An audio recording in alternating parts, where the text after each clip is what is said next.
Crois-moi, c'est facile. C'est facile de prendre une feuille blanche et d'y lister chacun de tes objectifs. Et tout le monde peut le faire. Mais pourtant, 99% des gens s'arrêteront là. Elles n'iront jamais plus loin que ça.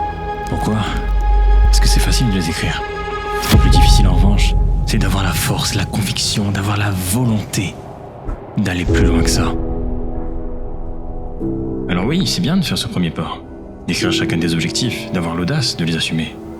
Mais laisse-moi te dire une chose, la vie va te frapper en plein visage, et tu dois te faire une énorme faveur. Comme pourquoi doit être plus fort que tous ces coups durs que la vie va t'infliger, que toutes ces putains d'épreuves que la vie va nous infliger, parce que nous sommes toutes et tous concernés. Es-tu prêt à te relever, à faire face à l'adversité, au regard des autres, à faire les sacrifices nécessaires pour atteindre ton but ?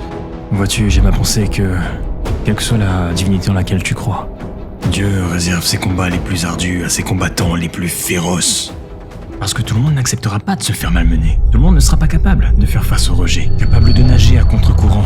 Tout le monde ne supportera pas la controverse, la pression. Tout le monde ne s'imposera pas un niveau d'exigence aussi élevé que toi. À la seconde où tu écriras chacun de tes rêves sur ce bout de papier, la vie va chercher à te tester. Peu importe ce que tu vas accomplir, crois-moi, les obstacles viendront. Et sache une chose, la raison pour laquelle tu fais ce que tu fais est bien plus importante que ce que tu fais. Je vais te le répéter encore une fois pour que ça te rentre bien en tête. La raison pour laquelle tu fais ce que tu fais est bien plus importante que ce que tu fais. Parce que si ton pourquoi est faible, si ce qui t'anime ne réveille pas en toi un feu ardent chaque jour, tu n'auras tout simplement pas les ressources mentales nécessaires pour aller au bout. La vie va te tester pour savoir si t'es capable d'encaisser tout ce stress, cette anxiété, cette pression. Toute cette pression qui repose sur les épaules de ceux amenés à conquérir ce monde. Alors oui, être incroyablement talentueux, c'est bien. Mais avoir une volonté phénoménale, une volonté à toute épreuve, c'est mieux. Une volonté qui te dit « Chaque fois que je tombe, je me relève. Je ne céderai pas, je réussirai quoi qu'il en coûte. » C'est à toi de choisir de rester faible, de rester à terre. Ou choisir de réveiller le combattant qui est en toi, le guerrier. C'est à toi de faire ce choix. Celui d'abandonner. Ou celui de persévérer. Celui de devenir un homme que rien ne peut briser. Pense à ta famille, à tes amis, à tes enfants, à ta communauté, à tes proches. Pense aux problèmes et aux obstacles que tu vois en permanence autour de toi et réalise que derrière ces défis se cachent d'incroyables opportunités. Des putains d'opportunités, masquées par un voile de problèmes. Ne juge pas simplement sur les apparences, regarde au-delà de la pauvreté, de la souffrance, de la douleur. Dans tout cela, apprends à voir entre les lignes. Apprends à voir la prospérité, la santé, la paix, l'épanouissement. Entraîne-toi à voir les possibilités. Je te dis de ressentir pleinement ton rêve parce que je veux que tu y goûtes. Je veux que tu le ressentes au point de savoir chaque jour que tu te rapproches un peu plus de ce putain d'objectif. Si tu respires encore, c'est que tu peux encore te battre. C'est qu'il y a encore pour toi des opportunités pour t'améliorer. Des opportunités de grandir, de gagner en expérience, de vivre des choses nouvelles. De découvrir et d'exploiter ton plein potentiel. La mort est loin d'être la pire des tragédies de notre époque. La pire des tragédies, c'est ce qui meurt en nous. C'est ce qui meurt en nous alors que nous sommes encore en vie. Si tu restes dans la médiocrité, tu deviendras une victime de ta propre vie. Ne pas croire en son talent, c'est un péché, que dis-je, une insulte à la force vitale qui t'a été insufflée. Car ce don t'a été donné pour une raison. Quelles que soient les atrocités que tu aies traversées, fais confiance à ton cœur, il te défendra.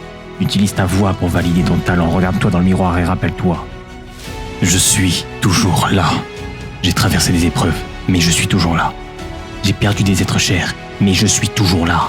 J'ai connu des échecs, mais je suis encore une fois là. Malgré les circonstances, je peux gagner. Malgré les obstacles, je peux triompher. Je peux tout surmonter. Alors mon ami, écris pourquoi tu es là. Écris noir sur blanc. La raison qui t'anime, écris noir sur blanc. La raison qui te pousse à en vouloir plus. Écris noir sur blanc 5 raisons puissantes pour lesquelles tu restes engagé. 5 raisons pour lesquelles tu ne retourneras jamais à la vie que tu menais. 5 raisons pour lesquelles tu continueras à te battre pour tes rêves.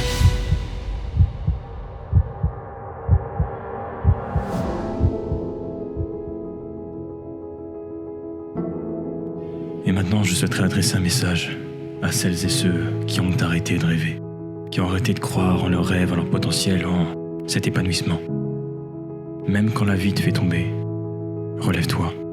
Regarde vers le ciel. Parce que si tu peux regarder vers le haut, tu peux te relever.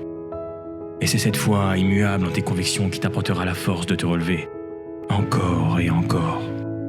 Qu'est-ce qui va te donner la force de gravir cette montagne, de surmonter cette maladie, de te remettre d'une faillite ou d'une putain de dépression? C'est cet espoir, celui qui te permet de voir au long terme la vie que tu construis. Celui qui te permet de voir ce qui n'est pas encore visible. Visualise-toi déjà en train de réussir, même si personne ne croit en toi. Parce que si tu peux le voir, si tu peux le visualiser, si tu y crois, alors l'univers s'offrira à toi. Mais oui, je sais, parfois c'est difficile de s'en remettre. Ça prend parfois des mois, des années, des décennies. Mais il n'est jamais trop tard. Personne n'a le droit de t'empêcher de rêver, et surtout pas toi. Tu sais, j'aime à penser que nous sommes toujours à une décision de changer notre vie. De la bouleverser, de tout chambouler, de prendre un virage à 180 degrés. Et de commencer à construire l'idéal dont on rêvait petit.